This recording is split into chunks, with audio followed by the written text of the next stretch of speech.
Universe எவ்வளோ பெருசு, billions of galaxies, trillions of planets. ஆனால் ஒரு ஏலியன் சைட்டிங் கூட இப்போ வரைக்கும் ப்ரூவ் பண்ணல. ஏலியன்ஸ்லாம் எங்கே போனாங்க? ஏலியன்ஸ் இருக்காங்களா இல்லையா? இதுதான் Fermi paradox. I will explain. So math பிரகாரம் பார்த்தா எர்த் மாதிரி பிளானட்ஸ் ஜாஸ்தி இருக்கணும். அப்போ ஏலியன்ஸும் இருக்கணும்ல. அப்போ ஏலியன்ஸ் இருந்தா ரேடியோ சிக்னல்ஸ் வரும், சேட்டலைட் டிடெக்ட் பண்ணும், ஒரு சிவிலைசேஷன் எவிடன்ஸ் கூட இருக்கணும். பட் ரியாலிட்டி ஒன்றும் இல்லை, ஃபுல் சைலன்ஸ். இதுதான் பேரடாக்ஸ்.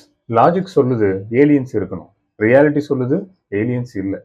இந்த மிஸ்மேட்ச் தான் ஃபெர்மி பேரடாக்ஸ். இப்போ பாசிபிள் ஆன்சர்ஸ் என்னன்னு பார்ப்போம்.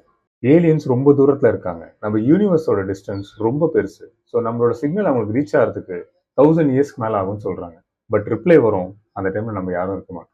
ஏலியன்ஸ் இருக்காங்க, ஆனால் நம்ம வேஸ்ட். எக்ஸாம்பிளுக்கு சொல்லணும்னா, ரோட்ல போகிற எறும்பு கிட்ட போய் நீங்கள் பேசுவீங்களா? ஸோ அந்த எறும்பு மாதிரி தான் அவங்க நம்மளை கன்சிடர் பண்ணுறாங்க, நம்ம கிட்ட கான்டாக்டே பண்ண மாட்டாங்க. ஏலியன்ஸ் அவங்கள நம்ம கிட்ட இருந்து ஹைட் பண்ணிப்பாங்க.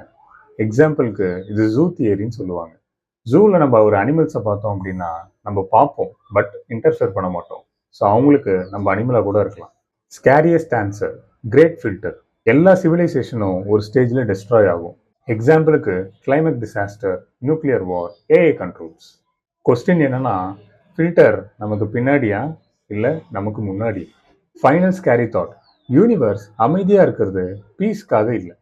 மேபி நம்ம தனியாக இருக்கோம், இல்லை அதர் பிளானட்ஸில் இருக்க எல்லாருமே செத்து போயிருக்காங்க, இல்லை நம்ம டெஸ்ட்ராய் ஆகிற டர்னுக்காக வெயிட் பண்ணுறாங்க. இந்த மாதிரி வீடியோஸ் உங்களுக்கு டெய்லி வேணும்னா என்னோட சேனலை சப்ஸ்கிரைப் பண்ணுங்கள். I will see you tomorrow in the next video. Bye bye.